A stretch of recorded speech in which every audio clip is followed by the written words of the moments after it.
Bonjour, je vais vous faire le 11e principe de la sagesse mathématique, qui est les classes d'équivalence. Donc,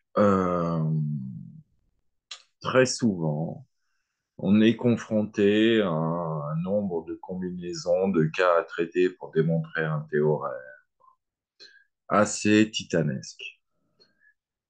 Et il y a un principe très clair, c'est que très souvent, il y a plein de sous-classes à cette problématique qui ont chacun leur relation d'équivalence. C'est-à-dire que si vous traitez un élément de cette sous-classe, c'est comme si vous aviez traité tous ces éléments parce que les calculs se feront de façon isomorphe.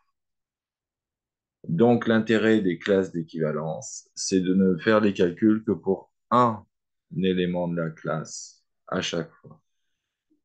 Et par exemple, vous pouvez voir dans mon amélioration du crible de Poincaré que j'ai trouvé la bonne algèbre de calcul pour calculer le cardinal de l'union de n ensemble, justement en ayant trouvé la bonne classe d'équivalence des intersections propres de liste, comme je les ai appris. Il y a plein de théorèmes qui démontrent, qui se démontrent grâce à certaines relations d'équivalence.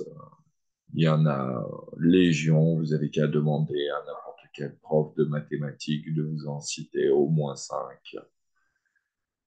Et vous avez même des théorèmes généraux sur les classes d'équivalence, les relations d'équivalence. Et peut-être la plus simple pour commencer, c'est les modulos, comme l'horloge, ou 13 heures, en fait, c'est 1 heure. Vous faites modulo 12.